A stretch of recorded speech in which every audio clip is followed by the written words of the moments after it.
if there's one thing that I like about DayLyt, he's creative, he's innovative. He does things that are very different.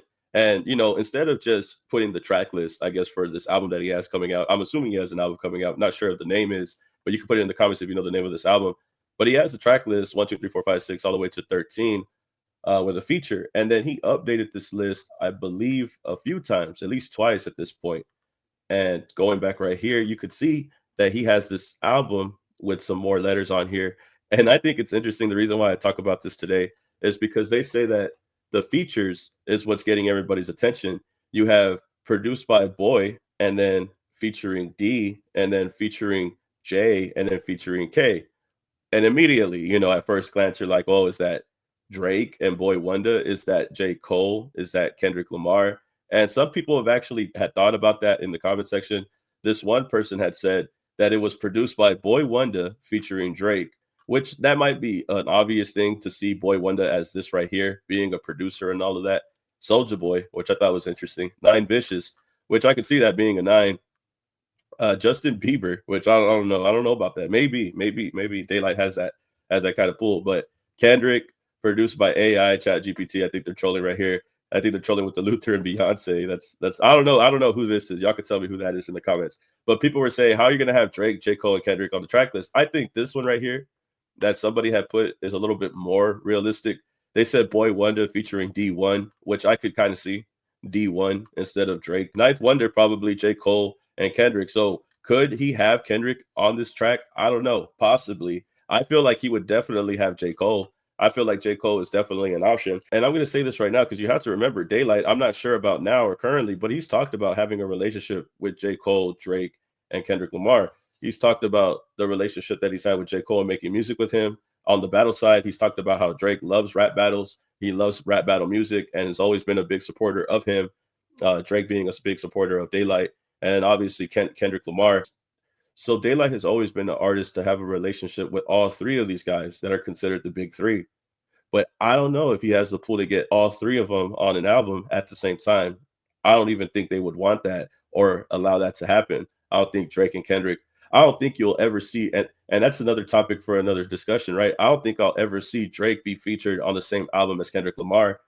What artists would they both be cool enough to put them on the same album together?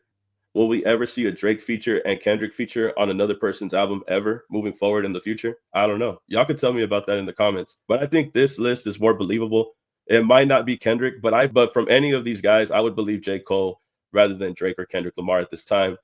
But it would be nice to hear Kendrick Lamar featured on here. But like I said, I feel like DayLyt before the beef has been cool with all three of these guys.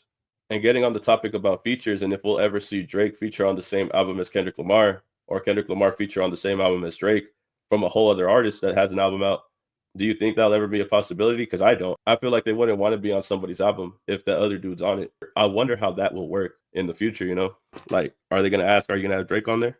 Are you going to have Kendrick on there? Another thing that I wanted to point out why I think it might be J. Cole is because the number 8 or the track 8, it has CA on it. That's the only one of these tracks that has a name or has the first 2 letters of the name revealed for the song title. So I think that this track right here, it might be J. Cole. CA, I wonder what it could mean. But as of right now, I feel like this track is very important because it was the only one that he gave letters to on the song title. Now, I do like when J. Cole and DayLyt do music together. When they collab together, always something really good to hear. Like production value, beat selection, lyrics. It's always bar for bar with both of them. DayLyt Absol, J. Cole Pie, Plate Full of Collard Greens. It had J. Cole and DayLyt.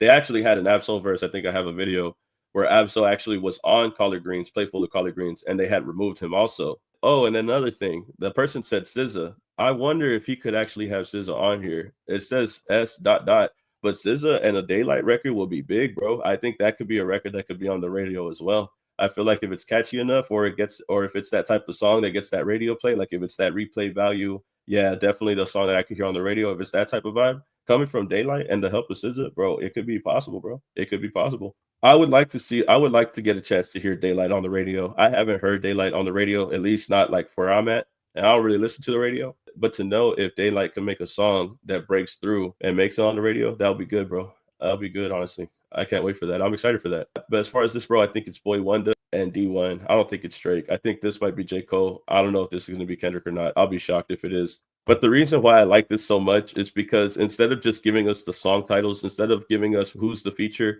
he's letting us guess who it is. He's making sure that let's play this game, right? It feels like crossword or it feels like crossword puzzle, you know, the game. But like it just feels something like that, bro. I don't know. It just feels like it makes us more entertaining to find out who's actually going to be on the album and what are the name of the songs. And it makes people more anticipated to hear it. I want to hear this album because I want to know who's featured on here for real. Even if it's not J. Cole or Kendrick or whoever, I feel like artists need to do stuff like this so they could care more about the rollout and the track list. Because I feel like if you just put the track list out there, it doesn't really like, you know, entice people anymore because they already know the feature. It feels like it takes away from what it is. Kind of like seeing the present before actually getting it as a gift and acting surprised. I don't know if he'll end up showing the names before he actually puts out the songs. I feel like he should leave it like this and then drop it without revealing who was the feature or not. So that way people would have to go and listen to it all the way through and see who it is that was featured on there. I think this was a real creative and innovative way to share your track list. I think artists need to do that more. But y'all tell me how you feel about this and get back to me, man. Like, comment, subscribe, and I'll see you on the next video, man. Peace. Keep it a legend.